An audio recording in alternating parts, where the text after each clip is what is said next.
एसटिजीका बारेमा छलफल कहाँ हुन्छ भने 5 तारे होटलहरूमा, सहरहरूमा हुन्छ, जुन कुरा स्थानीय तहलाई थाहा नै छैन। पत्रिकामा देखे अर्थमन्त्रीज्यूले पूर्व अर्थमन्त्रीज्यूहरूसँग गर्नुभएको बैठकको फोटो देखे। What an irony. अर्थतन्त्र अप्ठ्यारोमा छ, खर्च कटाउनु पर्छ भन्ने, अनि बैठक चाहिँ 5 तारे होटलमा गर्ने। के बजेट अभाव र खर्च कटौती केवल गरिब निमुखा किसान विद्यार्थी र आम नेपालीलाई मात्र हो?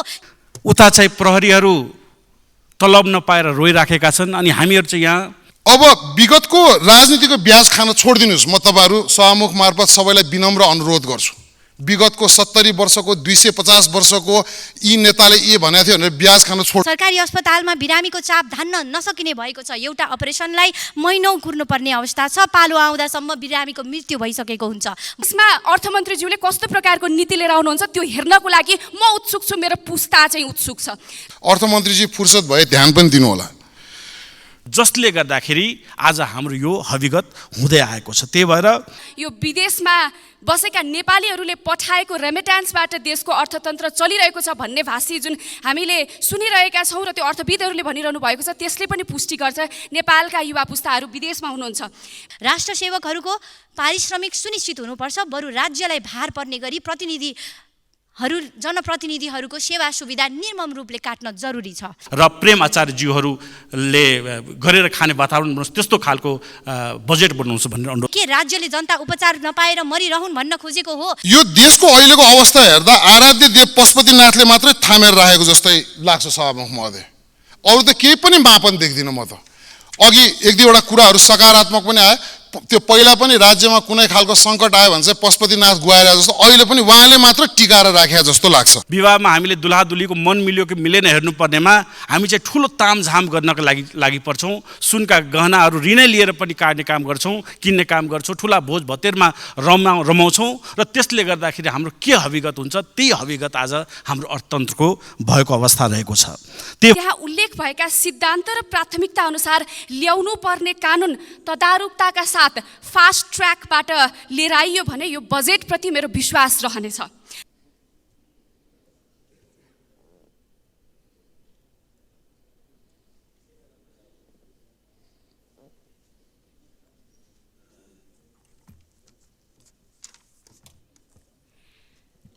सम्माननीय सभामुख महोदय, सर्वप्रथम त आज कानुन दिवस परेको छ। समता र न्यायको जगमा उभिएर नेपालमा विधिको शासन स्थापित हुन सकोस्, सम्माननीय सभामुख मार्फत सम्पूर्णमा शुभकामना व्यक्त गर्न चाहन्छु। विनियोजन विधेयक 2080 को सिद्धान्त र प्राथमिकताको छलफलमा छौँ हामी। विनियोजन विधेयकमा उल्लेख भएका बृहत शब्दावली, तिनका शाब्दिक अर्थ र भाव हेर्दा त्यहाँ उल्लेख भएका सिद्धान्त र प्राथमिकता अनुसार ल्याउनु पर्ने कानुन तदारुकताका साथ फास्ट ट्र्याकबाट लिएर आइयो भने यो बजेटप्रति मेरो विश्वास रहनेछ।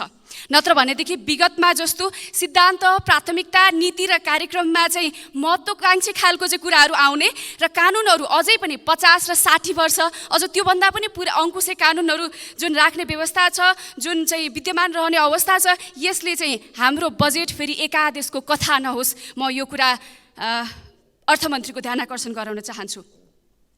साथै सांसदहरूको प्रतिनिधित्वलाई यदि उमेर समूहको आधारमा हेर्ने हो भनेदेखि म जुन पुस्ताको प्रतिनिधित्व गरिरहेको छु, यो पुस्ता नेपालको सबैभन्दा ठुलो जनसङ्ख्या ओगटेको पुस्ता हो र हामीले चर्चा गर्ने गरेका छौँ नेपालले अहिले यो पुस्ताबाट जनसाङ्ख्यिक लाभ उठाउन सक्छ भनेर। तर वास्तविकतामा हेर्ने हो भनेदेखि आज अधिकांश युवा पुस्ताहरू पलायन भइरहेका छन्। एउटा यो विदेशमा बसेका नेपालीहरूले पठाएको रेमिट्यान्सबाट देशको अर्थतन्त्र चलिरहेको छ भन्ने भाषी जुन हामीले सुनिरहेका छौँ र त्यो अर्थविदहरूले भनिरहनु भएको छ, त्यसले पनि पुष्टि गर्छ नेपालका युवा पुस्ताहरू विदेशमा हुनुहुन्छ।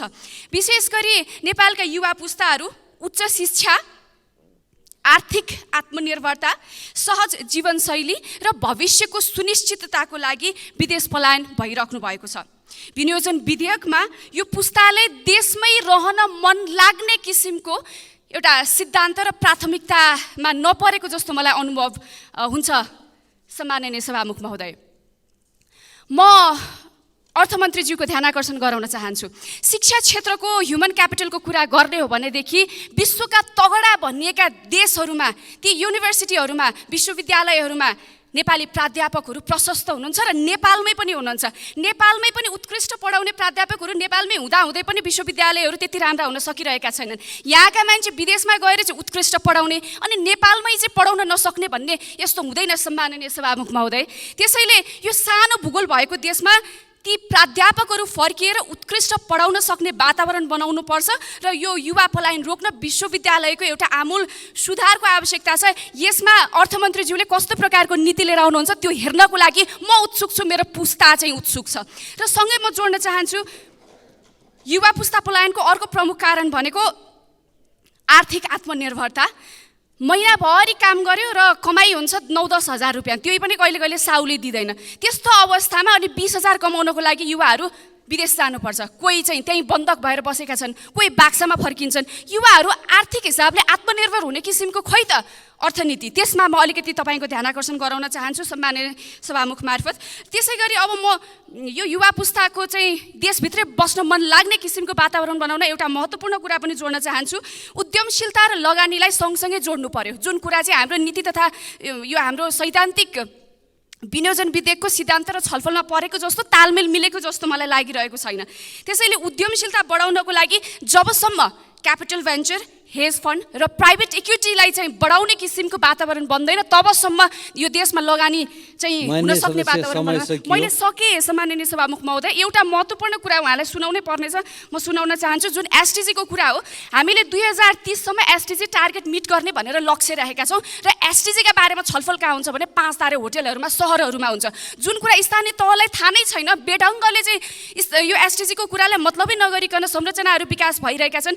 त्यसैले हाम्रो यदि नेपाललाई एसटिजीको तर्फबाट एउटा चाहिँ सुसज्जित र राम्रो समाज बनाउने हो भनेदेखि स्थानीय तहलाई एसटिजीमा चाहिँ अलिकति उहाँहरूको जागरण गराउने खालको चाहिँ अर्थनीति ल्याउनु पर्यो, जुन हेर्नको लागि म उत्सुक छु र मेरो पुस्ता उत्सुक छ।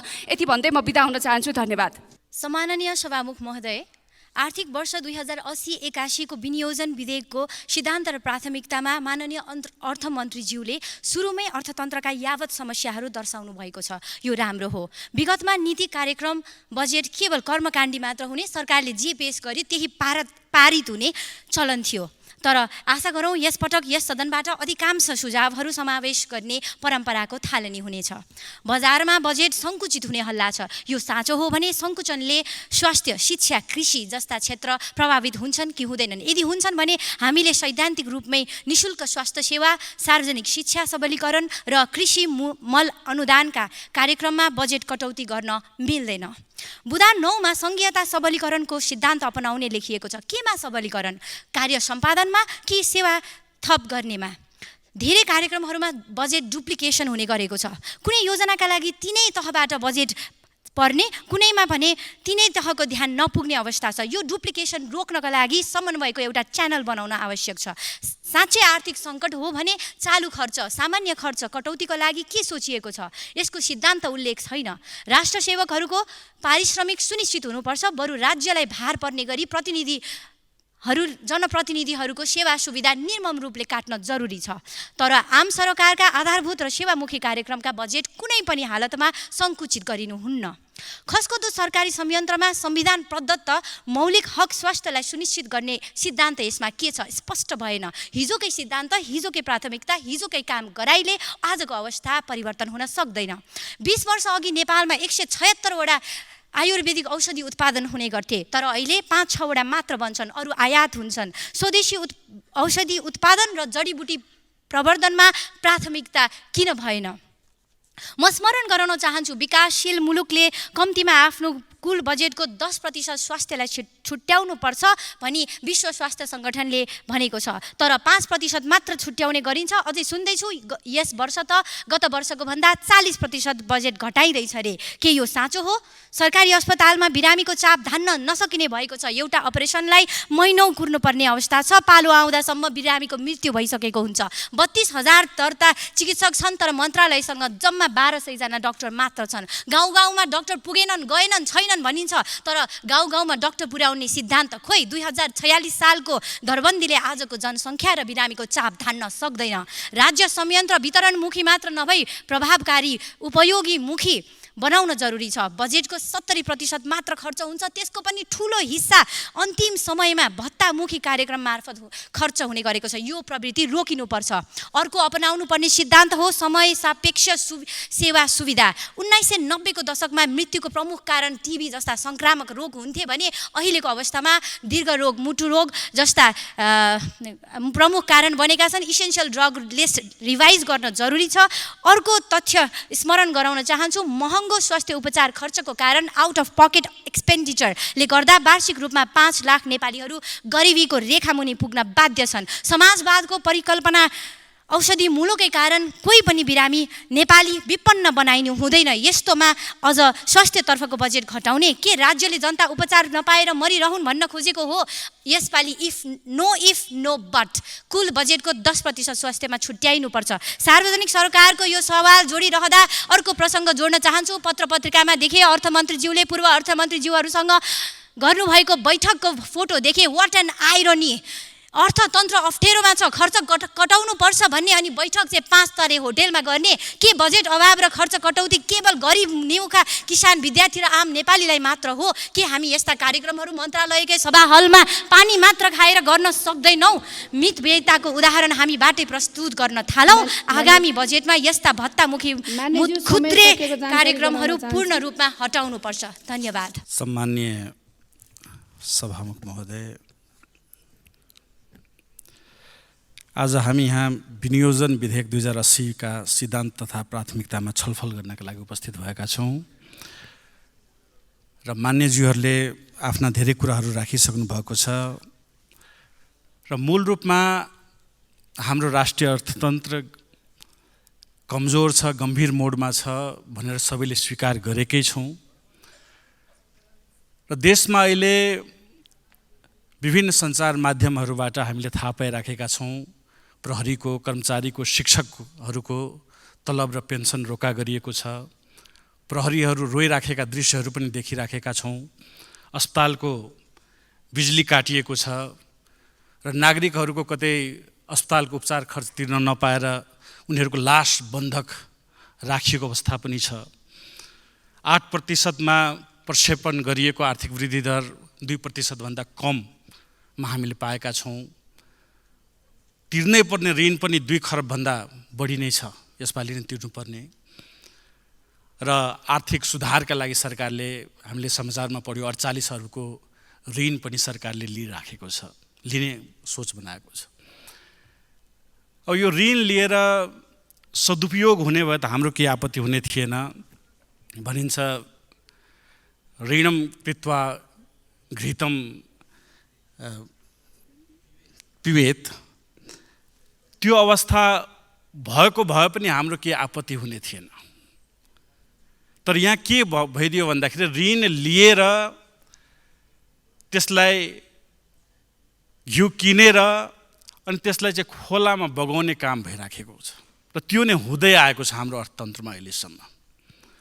र अहिलेको यो विनियोजन विधेयक पढ्दा पनि कतै कतै त्यस्तो छाटकाट यसमा पनि देखिएको छ। म 1-2 लाइन मात्रै पढ्न चाहन्छु यसबाट चाहिँ। अब यसमा चाहिँ अरू कुराको लागि यति ठोस प्रतिबद्धता आएको देखिँदैन जति यसमा लेखिएको छ। राष्ट्रिय गौरव र रणनीतिक महत्त्वका आयोजनालाई रकम अभाव हुन दिइने छैन र वैदेशिक ऋणलाई उच्च प्रतिफल दिने प्राथमिकता प्राप्त क्षेत्रमा उपयोग गरिनेछ।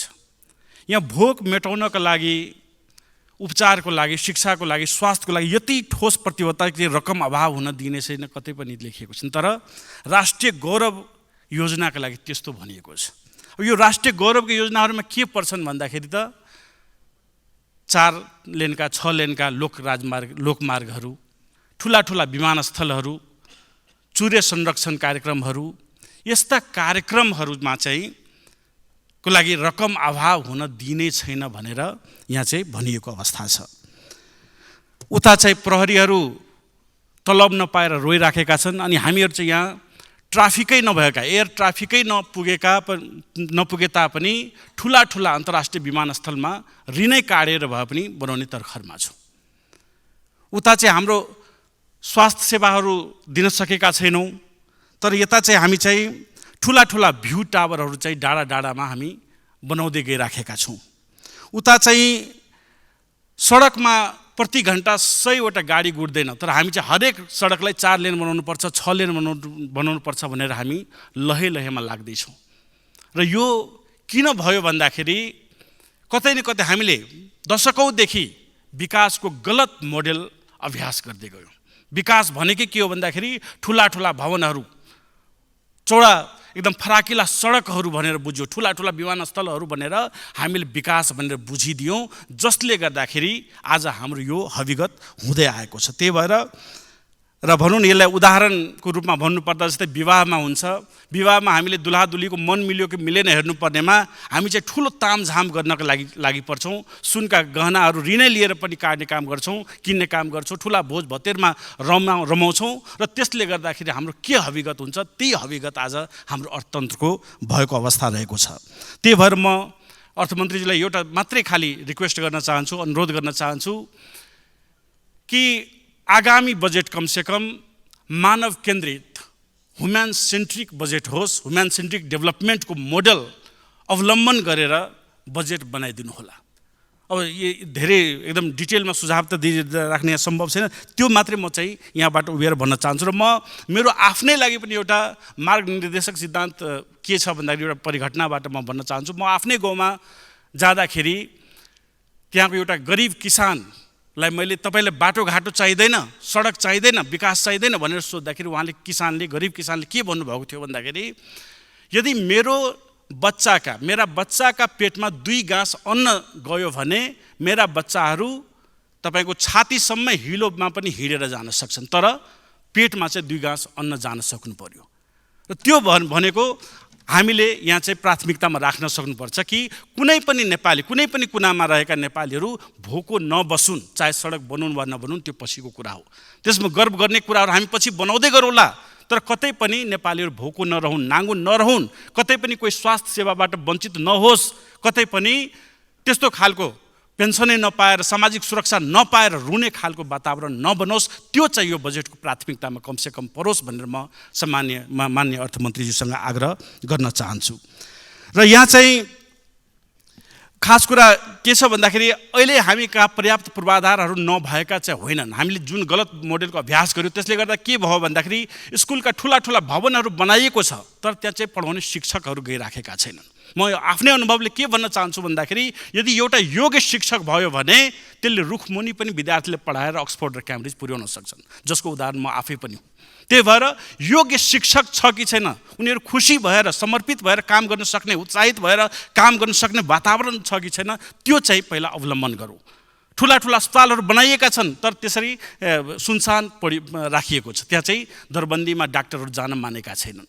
ठुला अस्पतालहरूमा इम्पोर्टेड तपाईँको डिभाइसहरू ल्याइएको छ, तर त्यहाँ प्राविधिकहरू नभएर त्यहाँ एक्सरे र सिटी स्क्यान हुन सकेको छैन। त्यो प्राथमिकतामा परोस्, जनशक्तिलाई हामीले उत्साहित बनाउन सकौँ, त्यसलाई डेभलप गर्न सकौँ, त्यसलाई चाहिँ डिप्लोय गर्न सकौँ, त्यसमा चाहिँ यस बजेटको प्राथमिकता पर्यो भने यहाँ कुनै पनि रकमको अभाव हुने छैन जस्तो मलाई लाग्छ। तर प्राथमिकता चाहिँ हाम्रो के हो त्यो चाहिँ हामीले बुझ्न सक्नुपर्छ। त्यस्तै हरेक डाँडाकाँडामा चाहिँ हामीले भ्यू टावर बनाउनु भन्दा पनि त्यो डाँडाकाँडामा विदेशमा गएका मजदुरहरू कसरी फर्केर आफ्नो उद्यम गर्न सक्छन् त्यतातिर हामी ध्यान दियौँ। र संक्षिप्तमा सर्टमा भन्न खोज्दाखेरि बजेट बनाउँदाखेरि कमसेकम तपाईँले विदेशमा मजदुरका रूपमा काम गरिरहेका ती मजदुरको एउटा तस्बिर अगाडि राख्नुहोस्। गाउँमा रहेका किसान जति बेला काममा मेलापात गरेर फर्किन्छन्, आफ्नो बच्चाका समक्ष नाचबाप हुन्छन्, उनीहरूको तस्बिर राखेर बजेट बनाउनुहोस् र प्रेम आचार्यज्यूहरूले गरेर खाने वातावरण बनाउनुहोस्, त्यस्तो खालको बजेट बनाउनुहोस् भनेर अनुरोध गर्नु। अर्थशास्त्रको प्रारम्भिक सिद्धान्त अनुसार नै मानव चाहनाहरू असीमित हुन्छन् तर स्रोतहरू सीमित हुन्छन्। Resources are limited, human wants are unlimited भन्छ। त्यसकारण आवश्यकता र चाहनाको भिन्नता छुट्याउन सक्नै पर्छ अब, किनभने लोभको कुनै पनि उपचार हुँदैन भनेर भन्छ। सो हामीलाई अहिलेको लागि अत्यावश्यक कुराहरू के हो भन्ने कुरा छुट्याएर जान सक्नुपर्छ, विलासिताको समय छैन। एक ठाउँमा मैले यो विनियोजन विधेयक 2080 को सिद्धान्त प्राथमिकतामा एक ठाउँमा मैले छिटो प्रतिफल भन्ने शब्द पाएँ। मलाई के लाग्छ भन्दा सैद्धान्तिक हिसाबले सबैभन्दा ठुलो त्रुटि नै त्यही छ। छिटोमा तपाईको यस्ता निर्णय गर्ने अनि फुर्सदमा पस्ताउने भने पनि यही नै हो। त्यसलाई दिगो प्रतिफल भनेर हामीले प्रतिस्थापना गर्न सक्नुपर्छ। दिगो, अब छिटोले काम छैन। छिटोले एकछिनको लागि होला, एकछिनको लागि फाइदा होला, तर लङ टर्ममा त्यसले घाटा गर्छ। प्राकृतिक न्यायको सिद्धान्त नेपालको माटोको सुगन्ध आउने र सुहाउने सिद्धान्त पनि चाहिन्छ। किन भन्दा हामीले विदेशबाट यी कुराहरू लिइराख्दाखेरि हामीले नेपाललाई अरू देश बनाउन खोज्या होइन, हामीले नेपाललाई सुन्दर नेपाल बनाउन खोज्या हो, समावेशी नेपाल बनाउन खोज्या हो भन्ने सिद्धान्त बुझ्नै पर्छ। हिजो वाचन गरिएको सिद्धान्त तथा प्राथमिकता निराशाजनक यथास्थितिको निरन्तरता मात्रै भयो जस्तो लाग्छ मलाई। अलिअलि त्यसमा लेपहरू लगाइएको छ जुनले चाहिँ अलिकति सम्बोधन भए जस्तो खालको देखिएको छ, तर त्योभन्दा बढी केही पनि छैन। त्यसले अहिलेको सङ्कटग्रस्त आर्थिक स्थितिलाई छुन पनि सकेन। यो वास्तविक परक छैन, यो भएन। समाजवाद, सबैले यहाँ सुन्छु म समाजवाद उन्मुख संविधान यो त्यो भनेर के, तर मैले भने कहाँ पुग्यो समाजवाद भने क्या, कति उन्मुख भयो त, त्यसको मापनहरू कहाँ छ? सानोदेखि सुनिरहेको यो समाजवाद समाजवाद भन्ने कुरा त्यो शब्दमै मात्र हामी अल्झिरा हो कि त्यसका मापनहरू पनि केही छन्? त्यसको तथ्य कहाँ छ? प्रगति विवरण कहाँ छ? त्यसको रिपोर्ट कार्ड चाहियो। अब कति भयो त समाजवाद, यति प्रतिशत भयो हामी भन्ने त केही त हुनु पर्ला नि। अमूर्त समाजवाद मात्र भनेर त अब नागरिकको दाल चामल गल्दैन। आम नागरिकले बुझ्ने भाषामा अहिलेको जस्तो नेपालको राज्य व्यवस्था छ त्यसलाई प्रिडेटरी स्टेट भनिन्छ, दोहनकारी राज्य भनिन्छ। राज्यको संयन्त्रहरू नै प्रयोग गरेर चाहिँ आम नागरिकबाट रगत चुसिया जस्तो कर हुन्छ कि पैसा चुसेर चाहिँ तपाईँको दोहनकारी राज्य व्यवस्था चलिरहेको छ। यसको अन्त्य हुनुपर्छ। यसलाई दोहनकारी राज्य व्यवस्था भनिन्छ। सम्मान्य सभामुख महोदय, अब समृद्धिले मात्र पुग्दैन, समृद्धिको नारा पनि अब पुरानो भयो। अब समवृद्धि चाहिन्छ। समवृद्धि भने के हो भन्दा सबैले, सबै भूगोल, सबै क्षेत्र, सबै समावेशिताका सिद्धान्तहरूले चाहिँ आफ्नो ठाउँबाट चाहिँ प्रगति उन्नति गर्न सक्ने कुरालाई चाहिँ समवृद्धि भनिन्छ। सो समृद्धिले मात्र पुग्दैन। समृद्ध देशहरू तपाईँहरूले हेर्नु भने आर्थिक हिसाबले समृद्ध भयो, तर मनोवैज्ञानिक हिसाबले हुन सकेका छैन। हामीसँग सिक्न खोजिरहेछ, नेपालसँग सिक्न खोजिरहेछ। पहिलो कुरा, सिद्धान्त र प्राथमिकता तय गर्नको लागि नेपालको तुलनात्मक लाभका क्षेत्रहरू के हुन् भनेर हामीले छुटाउन सक्नुपर्छ। नेपालको विश्वसँग प्रतिस्पर्धा गर्ने तुलनात्मक लाभका क्षेत्रहरू कुन कुन हो भनेर पहिलाउनलाई म केही सुझावहरू राख्न चाहन्छु। अर्थमन्त्रीजी फुर्सद भए ध्यान पनि दिनु होला। नेपालको प्राकृतिक स्रोत सम्पदा र जैविक विविधता 1 नम्बर, नेपालको सांस्कृतिक सम्पदाहरू र सामाजिक विविधता 2 नम्बर, प्रविधि र सूचना प्रविधि 3 नम्बर, 4 नम्बर आध्यात्मिकता। मानवता केन्द्रित विकास हुनु पर्यो, मानव केन्द्रितले पुग्दैन। अब सिद्धान्त र प्राथमिकता समय सापेक्ष पनि हुनुपर्छ, समाज सापेक्ष पनि हुनुपर्छ र भूगोल सापेक्ष पनि हुनै पर्छ। कर्णाली कति पछाडि पर्ने, मधेस कति पछाडि पर्ने। अब विगतको राजनीतिको ब्याज खान छोडिदिनुहोस्। म तपाईँहरू सभामुख मार्फत सबैलाई विनम्र अनुरोध गर्छु। विगतको 70 वर्षको 250 वर्षको यी नेताले ए भनेको थियो भनेर ब्याज खान छोडिदिनुहोस्। अब सहकार्य गरेर अब 21औं शताब्दीको सम्भावनाहरू खोज्न चाहिँ हामी सहकार्य गरौँ। हामी सँगै मिलेर यो सदनबाट खोजौँ। व्यवस्थापनको सिद्धान्त खोइ हाम्रो राज्यले यो 30 वर्षमा सबैभन्दा चुकिया कुरा व्यवस्थापन भन्ने पनि राजनीति हो भन्ने कुरा नै बुझेन जस्तो लाग्छ मलाई। व्यवस्थापन किन राजनीति हो भने देशका कार्यकारी प्रमुख CEO जस्तो हुन् राज्यका, देशका। उनले त्यसलाई व्यवस्थित कसरी गर्ने, खर्च गरेका प्रतिफलहरू कसरी आउँछ भन्ने आकलन हुनुपर्छ, बिजनेस प्लान हुनुपर्छ, फिजिबिलिटी स्टडी हुनुपर्छ। अहिले देशको व्यवस्था कस्तो छ भनेर सडक हेरे पुग्छ जस्तो लाग्छ मलाई। खाल्टाखुल्टी ती ट्राफिक प्रहरीहरूको माया लाग्दैन तपाईँलाई? ती प्रहरीहरूको बाटोमा धुलोमा एक अर्कालाई म्यानेज मात्र अहिले सदन कसरी चलिरहेछ, सरकार कसरी चलिरहेछ भने उपत्यकाको बाटो गल्ली हेरे पुग्छ। त्यो अस्तव्यस्तता तपाईँहरूले हेरे पुग्छ। यो देशको अहिलेको अवस्था हेर्दा आराध्य देव पशुपतिनाथले मात्रै थामेर राखेको जस्तै लाग्छ सभामुख महोदय। अरू त केही पनि मापन देख्दिनँ म त। अघि 1-2वटा कुराहरू सकारात्मक पनि आयो। त्यो पहिला पनि राज्यमा कुनै खालको सङ्कट आयो भने चाहिँ पशुपतिनाथ गुहाएर जस्तो अहिले पनि उहाँले मात्र टिकाएर राखे जस्तो लाग्छ। यो सिद्धान्त र प्राथमिकता कतातिर जाँदैछ? यो सिद्धान्तको आधारमा अहिलेको पुस्तालाई भविष्यसँग जोड्ने कुराहरूको प्राथमिकता कहीँ कतै देखिएन। सुन्नुहोस् सभामुख महोदय, मान्यज्यू समय सकिएको जानकारी कतातिर जाँदैछ भन्ने कुरा सुन्नुहोस्। अहिलेको समय कतातिर जाँदैछ भन्दा आर्टिफिसियल इन्टेलिजेन्स, ब्लकचेन प्रविधि, 3D प्रिन्टर्स, डेटा, यी सम्भावनाहरूको लागि के छन् त? पुँजीको खर्चको रिटर्न खोज्नुपर्छ। सो यही कुराहरू निवेदन गर्छु।